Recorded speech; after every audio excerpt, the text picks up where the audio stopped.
Isang mapagpalang araw po sa ating lahat. Nagpapasalamat po ako. Pati ko muna si General Rio na isang mapagpalang birthday today.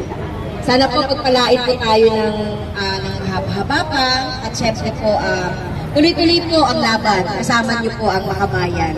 Doon sa paghihingi ng katotohanan sa likod ng eleksyon 2022. Kasama po tayo ni General Rio at ang mga kasamahan po niya na humingi din po tayo ng na malaman natin. Ano ba itong nag-iisang IP address na ito na ang daming mga di ba? Yan, yung IP address 192.168.02 na ibinunyag ni General Rio na siyang dahilan na pwedeng maging dahilan ng pag-tweak o pangdirig ng eleksyon ng 2022. Kami po sa Makabayan ay talagang talagang pinag-aralan din namin yung pag-aaral ni General Rio. Kaya nga po nag-file kami ng House Resolution.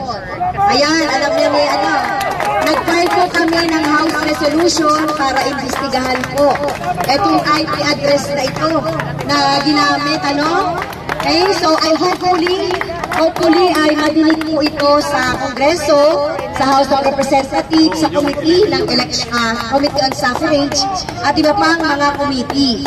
Ayan. Okay? Kaya po kami po ay kasama ninyo dito sa Solidarity for Truth and Justice. So we deserve naman po we deserve good leaders, tama ba?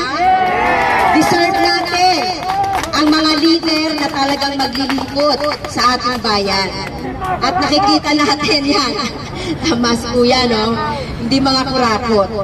Kaya po kami po sa Makabayan, nakita nyo naman po yung aming journey, yung aming paglalakbay para po doon sa pagbusisi sa budget ng 2024 at sa iba pang mga taon. At nakita nyo po yung laban natin sa confidential funds.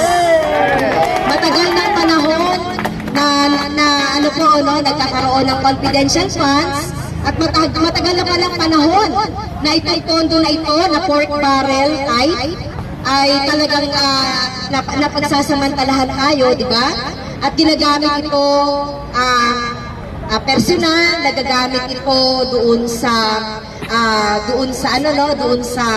binanggit na yan, ng dating Pangulong Duterte sa pagpatay.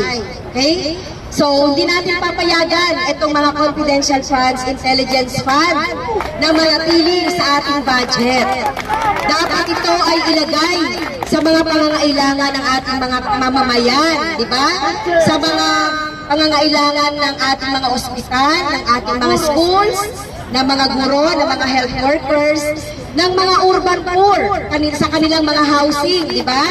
Sa pabahay para sa mga urban poor, sa mga kabataan, at sa lahat po ng sektor na mas nangangailangan. Napatunayan po natin sa budget na hindi naman may paliwanag, di ba? Tinatakbuhan tayo, nakita niyo ba yun? Iniiwasan yung mga pagtatanong natin sa confidential funds, lalong-lalo na sa Office of the Vice President at saka sa Department of Education, na tingin natin hindi naman po dapat ganon, di ba? Sa budget hearing, dapat humaharap po at humaharap sa mga pagtatanong. Alam niyo po, 3 na lang naman kami na nagtatanong doon. Nakita niyo ba? Ang Makabayan Black, si Congresswoman Arlene Rosas at si Congressman Raul Manuel. Okay? Hindi naman po tayo nagsisiroin lang sa OVP o kaya DepEd. Lahat naman po ay binubusisi natin. Tama ba?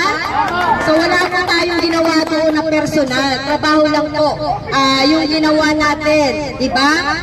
Yung confidential funds na yan, nagbunga po ito ng maganda. Diba? Dahil po, una-una, pinagkaisa tayo. Tama ba? Pinagkaisa ang mga mamamayan na against dito sa mga confidential funds na ito at mga pondo na may discretion ang head of the agency na hindi naman natin alam kung paano siya ginagawa. So, yun po, Pangalawa, napilitan napwersa po natin ang liderato ng Kongreso na tanggalin itong confidential funds dun sa 5 ahensya. Tama ba? Okay, natanggal. Pero kami po hindi pa rin po doon nasisiyahan. Malaki pa rin po yung confidential and intelligence fund ng Office of the President. Kailangan ito ay mawala dahil wala naman pong mandato ang Office of the President for surveillance and intelligence gathering. Ayan, alam ni General Rio yan. Diba? Para lang saan yung confidential and intelligence fund. Yung Office of the President, hinihiling pa rin po natin na tanggalin yan. Dapat ay may bigay po ito doon sa mas nangangailangang ahensya at ng mga mamamayan. So mahaba pa po yung ating paglalakbay, mahaba pa po yung budget deliberation sa Senate at inaasahan po natin ang Solidarity for Truth and Justice. Ang grupo po ni General Rio ay magbabantay sa budget at ito kuya, lalo na ni kuya, magbabantay tayo sa budget sa Senate. Dahil yung ipinanalo natin sa Kongreso ay maaaring mawala pa. Alam naman natin, maraming mga alipores, maraming mga kaalyado, ang Vice President, at iba pang mga ahensya ng gobyerno, no, yung mga head of the agency sa Congress, sa Senado. Kaya magbabantay po tayo up to the time na pipirmahan po ni President Marcos Jr. Itong budget. Okay? Bakit po mahalaga sa atin ang budget? Mahalaga po dahil dito po kinukuha yung mga itutustos sa ating mga pangangailangan sa susunod na taon. Kapag ito po ay napunta lang sa mga sinasabi ni Kuya ng mga kurakot, napunta lang yan sa mga personal interest, napunta lang yan doon sa hindi naman pangangailangan ng ating mga mamamayan. Pero tayo po yung nagbabayad ng tax, tama ba? Kahit natambay ka lang, nagbabayad ka ng tax. Bakit? Bumili ka lang ng sigarilyo, di ba? Ano pa? Ayun, yung sigarilyo, bumili ka lang ng sigarilyo, bumili ka lang ng alak, nagbabayad ka pa rin ng tax. Sa bawat paggising natin, nagbabayad na tayo ng tax. Bubuksan natin ang ilaw, may bat na sa kuryente. Maliligo tayo, may bat na sa mga tubig. Kaya itong usapin po ng budget, hindi lang po usapin ito sa Kongreso o sa Senate. Usapin ito ng mga mamamayan. Naniniwala ba kayo doon? Yes!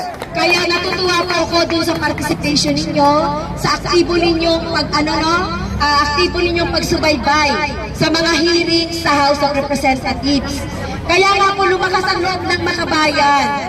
Lumakas po ang loob namin tatlo dahil alam po namin na sinusuportahan na tayo ng ating mga kababayan na nasawang-sawa na, di ba, sa korupsyon, sawang-sawa na doon sa paggamit ng pondo para sa pansarili at para sa ilan. So magsasama-sama po tayo at kasama po dyan yung ating pong journey sa budget, journey para sa good governance, journey para sa accountability and transparency. Hindi po hiwalay yung pinaglalaban ni General Rio, di ba? Ni General Rio. Okay? Hindi po hiwalay yan dun sa mga usapin natin for good governance, honesty, truth, and justice. Okay? Kaya po magsasama-sama po tayo. At ito po yung last. Alam niyo man, Disconnected. Connected. simpleng teacher po ako na ibinoto ng mga constituents, ng mga teachers sa Kongreso. Ako po ay simpleng teacher. Ayoko lang, hindi lang teacher.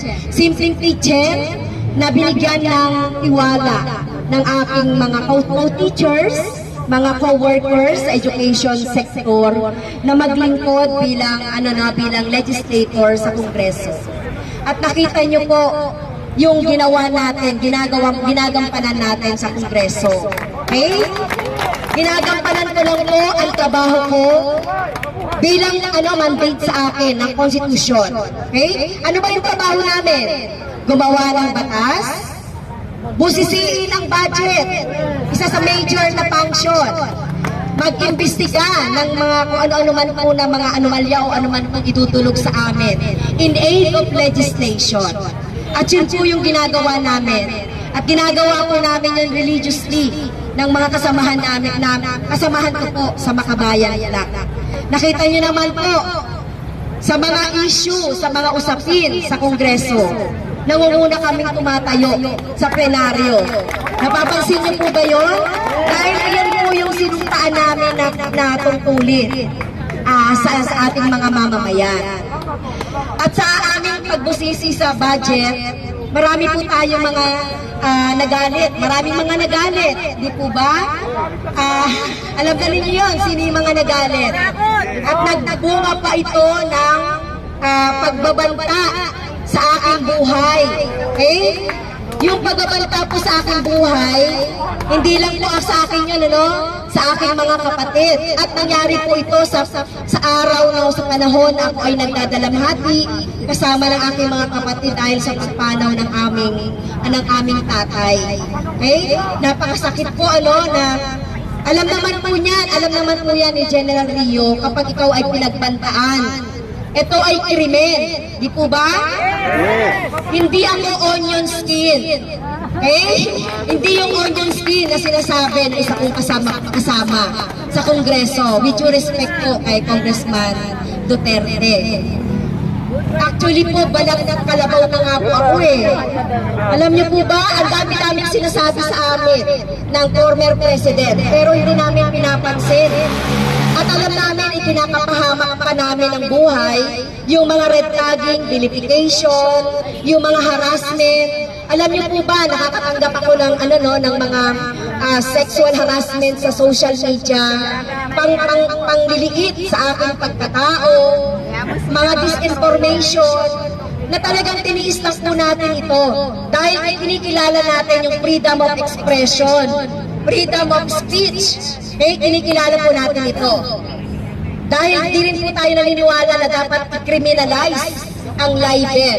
I-criminalize yung pagsasalita, kung ano man yan. Pero iba na po ito. Yung pagtangkaan ka ng buhay, hindi po ito bahagi ng freedom of speech. Hindi ito bahagi ng freedom of expression. Tama ba, General Rio? Hindi yan bahagi. Bahagi ito ng isang krimen, yung pagbabantay. Yes, pag-threaten ng buhay ng tao. Ito po ay isang krimen. Kung nagagawa po ng dating Pangulong Duterte yan, sa panahon niya, di ba, maraming mga namatay noon dahil sa EJK, dahil sa peking war on drugs niya, dahil sa kung ano man yung sabihin niya, sumusunod yung kanyang mga alipores, di ba? Pero iba na po yung pagtatangka ng buhay ng tao. Kahit naman po hindi po ako kongresista, much more na masama po doon sa pangkaraniwang mamamayan. Tama po ba? Yes! Kaya po alam nung pader ang babanggain ko, may private army, may resources, may mga impluensya, pero tinindigan ko po na mag-file ng kaso laban sa dating presidente. Para po makita natin at attest natin ang rule of law, makita natin ang justice system natin. Dahil alam niyo po, nung panahon ni President Duterte, may teacher po kami, nagbiro lang sa Twitter, ipinakulong. May teacher kami, di ba? Yes, so ito ngayon, direktang pagbabanta sa buhay ng tao, di ba? At sasabihin, ano lang ito, figure of speech? At sasabihin, nagbibiro lang? Hindi, di ba? Kaya po, sana masamahan niyo po ako doon sa ating, pakikibaka para po makuha natin ang hustisya. Okay? Matigil na po itong culture of impunity. Wala na sila sa pwesto, ganun pa yung ginagawa nila. Sana rin po, sa pamamagitan po ng aking inspirasyon, ay mag-come out na rin po yung mga tao na sa panahon ng kadiliman, sa panahon ng kalumuno ni President Duterte, ay one time ay na-violate yung kanilang rights, yung namatay, ang kanilang mga kamag-anak. So this is the time, tama ba? This is the time na tayo po ay tumayo, tumindig, at lumaban at ipaglaban po ang katotohanan, ang hustisya, at syempre, ipaglaban natin ang ating mga karapatan. So, yun lang po. Nakikisa po ako dito sa Solidarity for Truth and Justice sa ating organisasyon, sa organisasyon po ni General Rio. Kasama niyo po kami hanggang sa wakas. Maraming salamat.